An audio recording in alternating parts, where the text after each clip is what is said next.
Out of Canberra, you can see the plane there. Julian Assange on board. The WikiLeaks founder has landed back in Australia. He's made his way home after he was freed by a US court in Saipan, of course, this morning. He pleaded guilty to a single charge of espionage as part of a deal with the United States Justice Department, and he took off for Canberra after that. And it's interesting because it was in a US Pacific territory, which it was a very deliberate thing so that he couldn't potentially be recharged on US soil if he stepped out of a courtroom afterwards. The US District Judge Ramona Manglona sentenced him to 5 years and 2 months today, which of course is the exact amount of time that he'd already spent in prison in Belmarsh in the United Kingdom fighting the extradition to the US. The judge said, with this pronouncement, it appears that you will be able to walk out of this courtroom a free man. That's exactly what he's about to do. Sky News reporter Fiona Willan joins us from the scene now. What's the mood like down there, Fiona? Oh, I'd say the excitement's growing. You can see there's quite a large group of people here. A lot of media, but there are also supporters here too. They've got their signs. People have just been waiting for his arrival. This is the first time in 15 years or so that he'll be setting foot on Australian soil. I think today there was a sort of nervous anticipation because nobody wanted to count their chickens before they hatched. I think his family in particular were quite cautious when it came to welcoming the news of his freedom. But now he's made it home, he's here. We know that his wife, Stella Assange, is going to be greeting him at the airport, as well as his dad, John Shipton. So we should hopefully see him get off the plane pretty soon and greet them. Well, his wife Stella left her hotel just before 7 p.m, I believe, to head down to the airport. I'm sure she's very much looking forward to seeing him again. He's meant to speak tonight at about 9:15, correct? Well, we're hoping so. So what we know is WikiLeaks have put out a tweet earlier today and they said they're holding a press conference at 9:15 at his hotel. Of course, we're hoping it will be Julian Assange speaking. They didn't specify that. It could be his supporters. But certainly when he left court earlier today, he didn't say a word. He gave a bit of a wave and a smile, but he let his lawyers do the talking. So it's certainly hoped that now that he's back on home soil, he'll be ready to speak himself. And of course, he's had Kevin Rudd on board the plane with him, the poor bugger, you know, he has to fly into Canberra and have Kevin Rudd on the plane. But after all this time, to be touching down back in Australia, not only for him but for his family, is a momentous occasion. I mean, there would have been times when he never thought this was going to happen, and now it has. I'm sure that's the case. And the other thing is, I think a lot of people are wondering what happens next for him. Is he going to go and live a quiet life with his family in Australia, or is he going to be someone who speaks out again? When his lawyer left the court today, one of his lawyers suggested, I'll just step out of the way, one of his lawyers suggested that he would continue to speak out and would continue to do the work of WikiLeaks. But, you know, he's in a very different situation to what he was in when he left. He's now in his 50s, he's married, he has children. His brother and his father both seem to suggest he might want to live an ordinary, quiet life. But I guess the only person who really knows is Julian Assange, and he hasn't said yet. Yeah, well, it will be interesting to see because, of course, he's led anything but an ordinary life for the last 15 years. You would think someone like that, though, with the sort of convictions he has, and I don't mean criminal, although he was in court this morning, but his personal convictions, that it would be hard for someone like that to not get back into that sort of thing. But if you haven't lived a normal life, you'd be damn well tempted to just go and bolt off into the bush somewhere and never come back, wouldn't you? Yeah, potentially. You know, his dad also made the point that he doesn't know how he is at the moment. He doesn't know how well he is. He doesn't know, you know, obviously there could be some healing to do here. His dad said he doesn't know how stressed he is. So he may have some mental obstacles to overcome. We just don't know yet.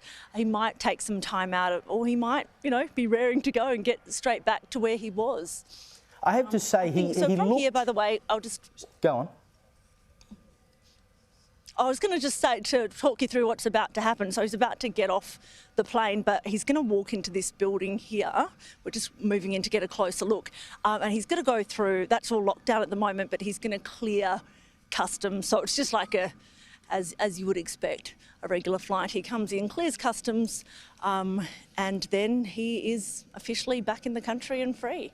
Is there any chance that the media will be able to speak to him as he walks past? He's at a great distance at the moment, and we won't, because that's a military base, we won't be able to actually get onto it. So the best bet will be getting him at the hotel afterwards. So that's why we're hoping that this 9:15 press conference is actually with him. But if not, I know his wife was staying there, so I'm hoping that that's where he's staying as well, and hopefully we'll get near him. Well, we're just seeing some movement at the plane now. The door has just opened and the stairs have come down, so hopefully we will see Julian emerge in a moment and get another look at what sort of condition he's in. I have to say I was rather surprised by the videos that we saw over the last couple of days. He actually looked remarkably well, given what we have seen of him over the last few years. Yeah, and his dad did say when he spoke to him last week, he was in good spirits. He was feeling quite optimistic. So perhaps the fact that this has happened has given him, obviously, the boost that he needed.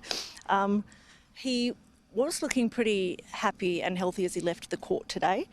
Yeah, and I'm trying. Probably got my eyesight's not the best, so you're probably getting a better shot than me right now. But I think very curious to see how he's looking when he gets off the plane. Yeah, I'm trying to peer through a screen here to see what's going on inside that plane, and I can't tell you any more than you can tell me at the moment. But look, we'll come back to you, Fiona, when we get a bit more movement. Thank you so much for your time. Let's bring in Evelyn Ray, Sky News contributor now, who was due to join us for a panel. I don't think we're going to have time for that, but she is on the line. What's your reaction to him touching down, Julian Assange touching down in the country, Evelyn? Well, Caleb, my first reaction is it is about time. I mean, this has been a long time in the making. I think so many of us have been watching this so closely because obviously he has such strong links to Australia, so we feel connected to it somewhat. And then those of us who, you know, are sort of speaking out, are commentating on things politically, socially, you know, and I guess culturally, you know, this has a big impact on us because freedom of speech, I do not think is a very relevant thing in Australia. We have so many laws, but, you know, we are hopeful that coming into the future, we can pave a way where, you know, freedom of expression within the bounds of the law is something that we all have a right to.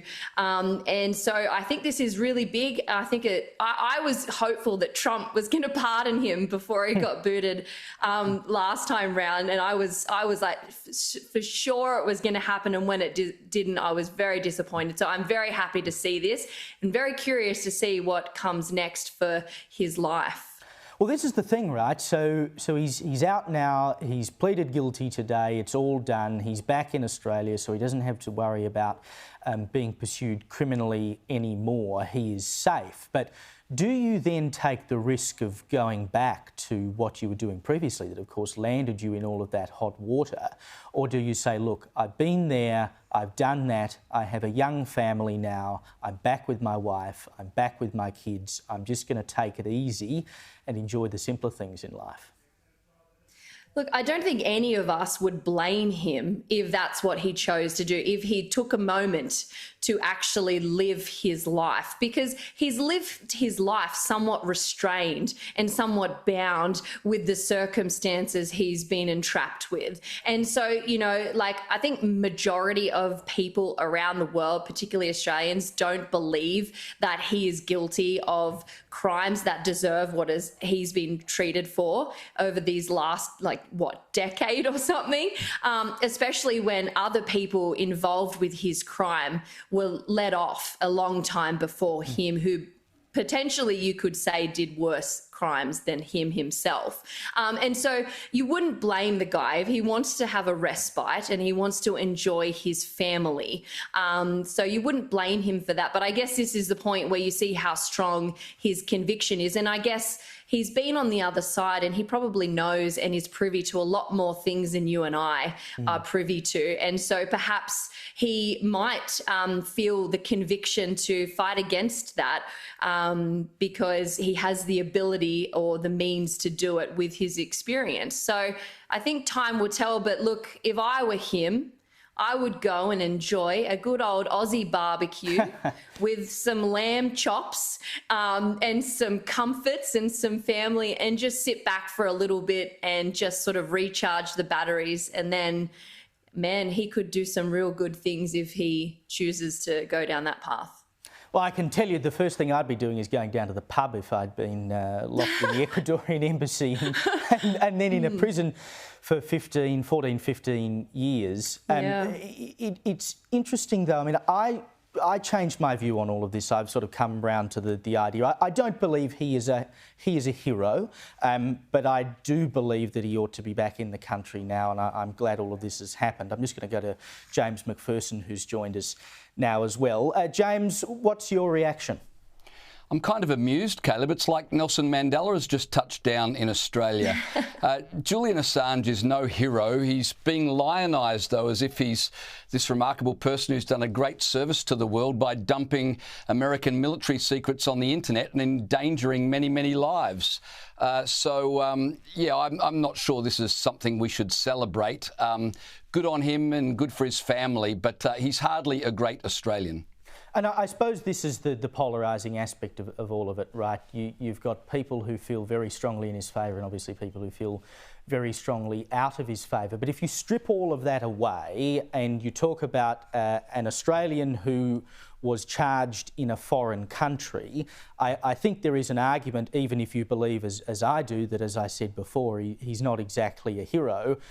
There is an argument that he ought to be back on Australian soil. I'm not so sure I agree with that, Caleb. I think he dumped American military secrets online for everyone to see. I think the Americans had every right to go after him and to guard their national interests, whether he's an Australian or whatever. If someone from another nation did that to Australia and exposed our military intelligence, I would expect our government to go after them as well, no matter where they were from. Would you think then, in that case, that it was the wrong move for the Biden administration, or more so the DOJ, to do this plea bargain? What was there to gain for them in this situation? Well, I suppose Australia doesn't ask much of the United States.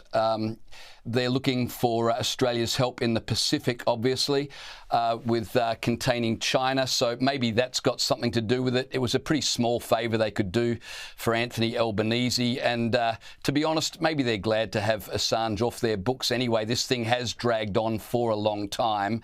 And it was probably a small sop they could give to the Albanese government in return for, as I said, increasing favours they're going to need from us as they seek to curtail China in the Pacific.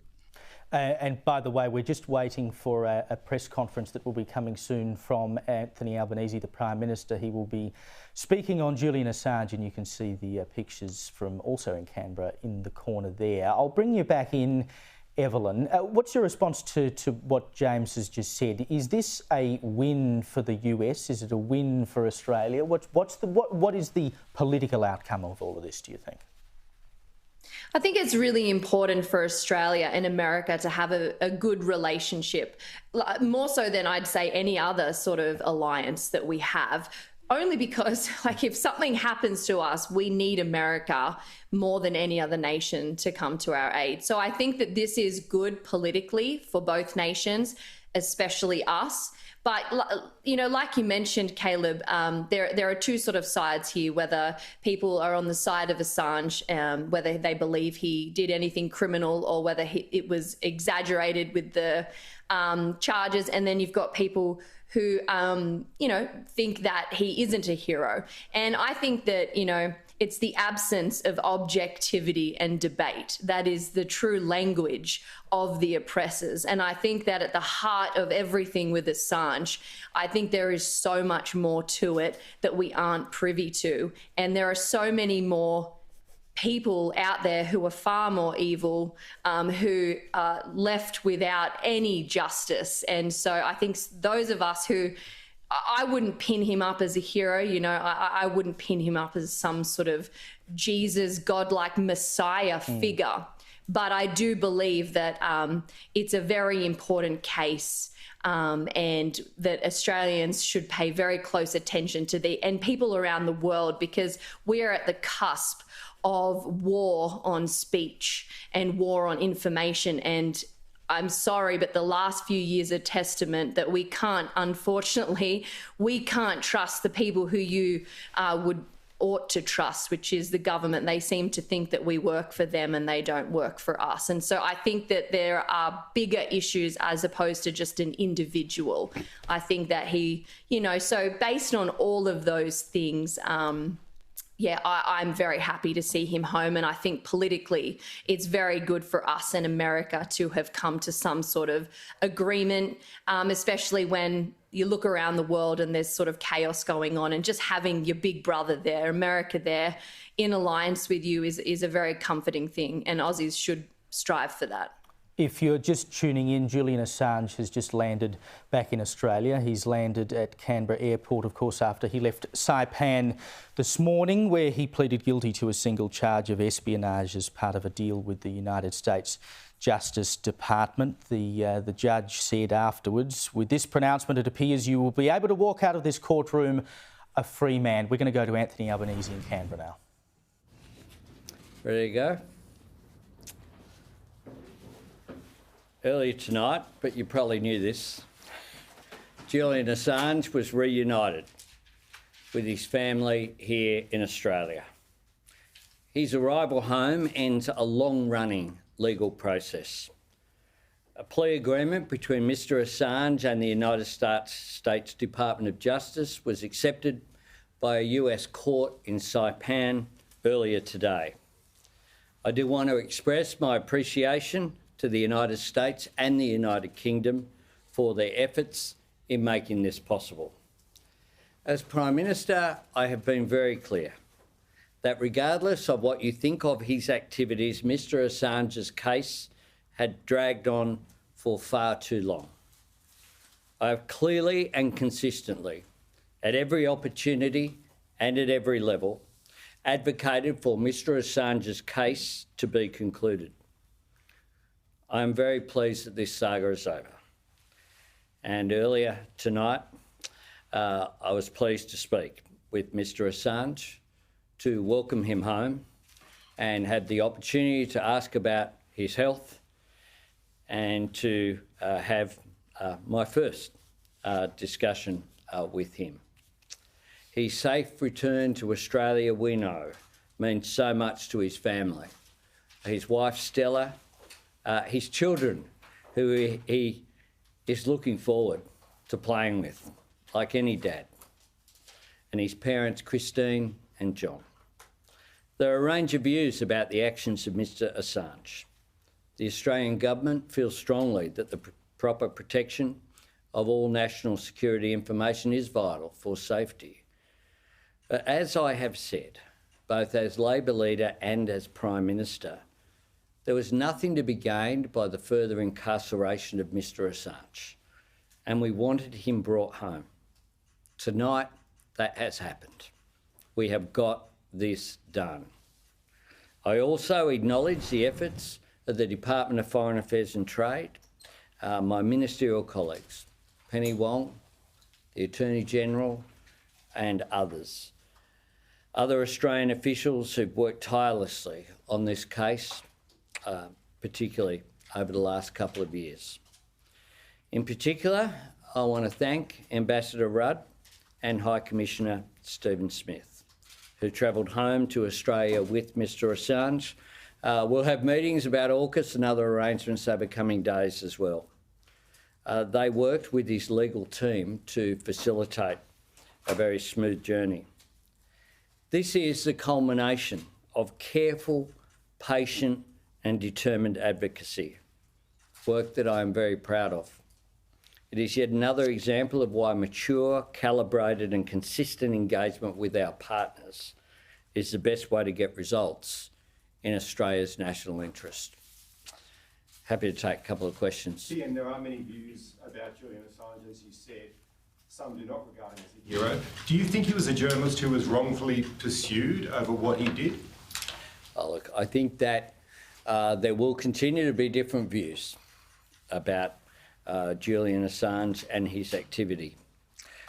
My role as Prime Minister has been to firmly say that whatever the views that people have,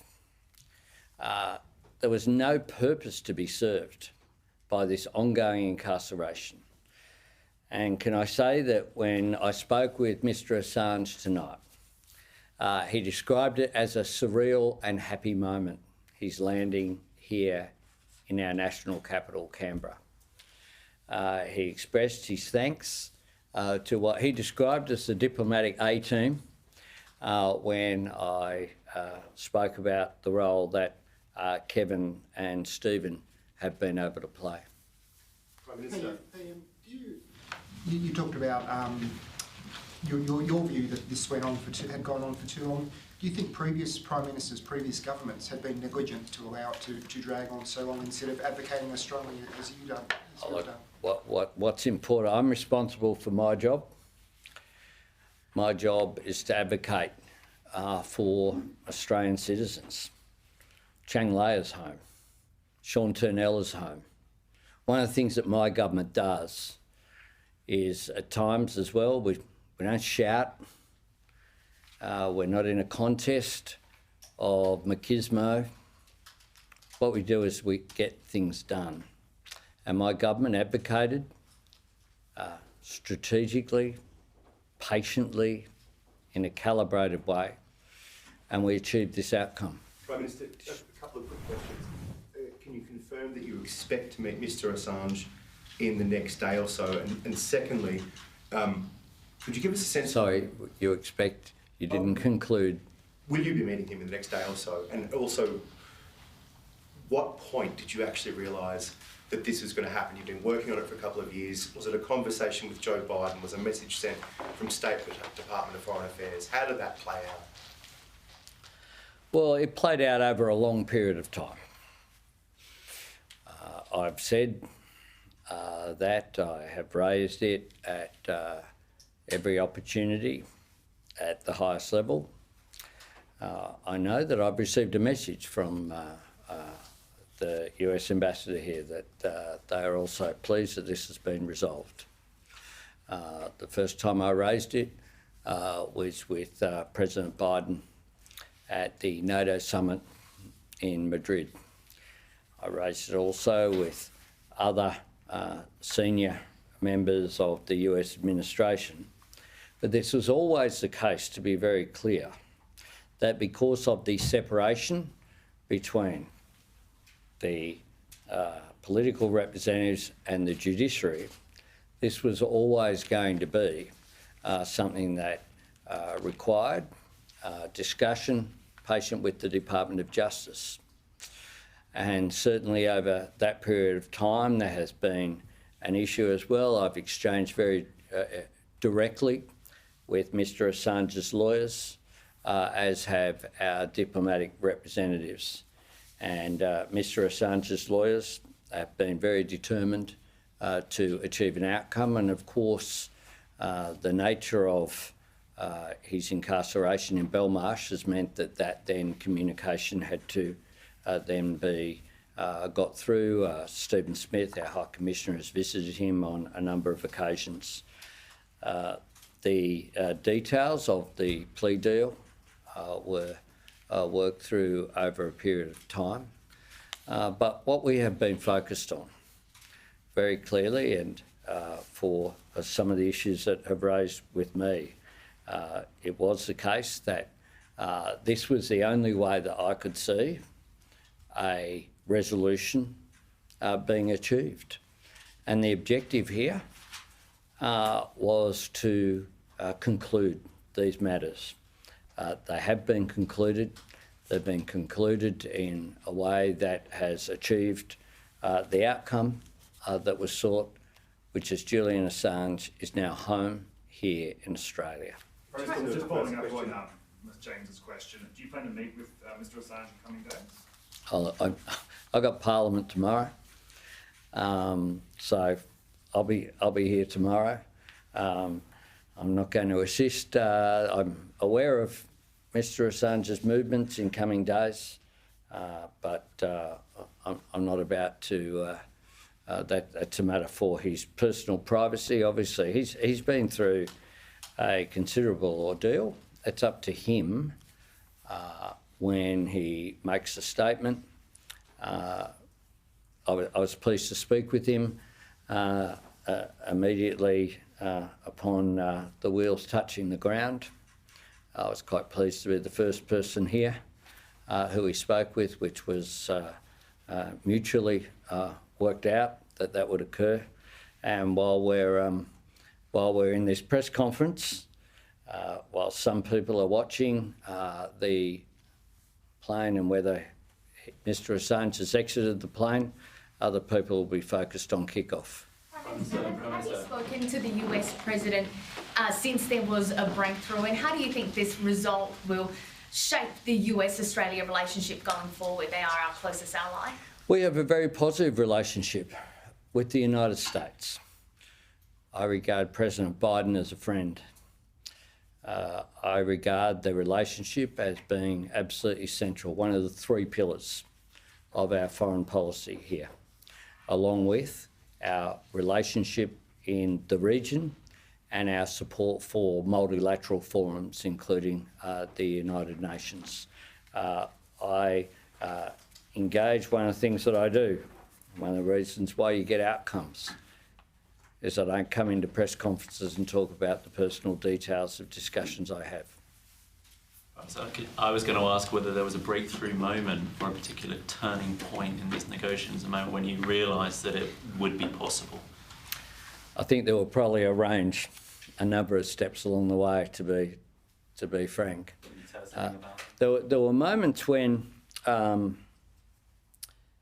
this required a range of decisions to be made by the Department of Justice in the United States, which of course is not subject to political influence. They're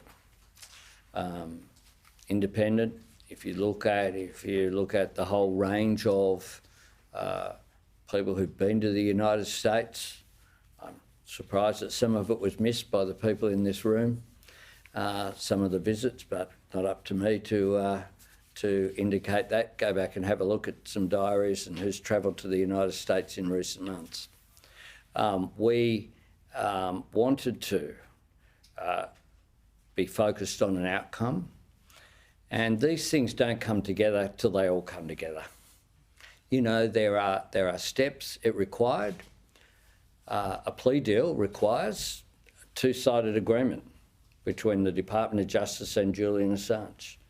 It requires, in this case, Mr Assange to receive advice from his legal team, and we have been in contact with his legal team over a period. He had a legal team in the UK led by his longest legal advisor, Jen Robinson, who was the conduit for direct discussions with Mr Assange, but he also had a very good legal team in the United States. Kevin Rudd worked very hard, as did Stephen Smith, as did the Department of Foreign Affairs and Trade, as did the Attorney General, as did others as well, to achieve. Karen. Prime Minister, the point's been made that your predecessors did not advocate for this outcome and that you have chosen to do so, and you've talked a bit about why you did that. But you've personally been very engaged since before you were even opposition leader with this. So can you tell us why you have chosen to stake so much on this, given the US relationship is so important and it must have put things under pressure at times? Why go so hard for this outcome for someone who, as you have made the point, divides the population in terms of what he did? I believe in standing up for Australian citizens, and I make that very clear. I made it clear from the beginning I had the same position as opposition leader on all of these issues as I've had as Prime Minister.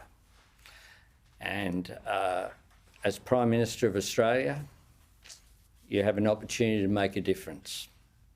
I've said repeatedly across a range of areas, I'm not here to occupy the space. I'm not here necessarily to ensure that people will always be supportive by going through the details of what we are doing as we are doing them. And some people have been very critical that we weren't doing enough. What we were doing was exactly the right thing to achieve an outcome. I'm an outcomes-based politician. I believe in making a difference. We can make a difference. The United States are our friends. The United States was, of course, in a position, though, where because of the separation of powers, I believe in that as well, and I've always understood that due to their system. So it wasn't as simple as me sitting down with President Biden or any other US elected representative and achieving this outcome. Diplomacy is something that must be patient, something that must be built on trust, something that works through stages. We have done that, and Mr. Assange and I this evening, as I said, I've never met Mr. Assange. I had a very warm discussion with him this evening, though. He was very generous in his praise of the Australian government's efforts. The Australian government stands up for Australian citizens. That's what we do. Thanks very much.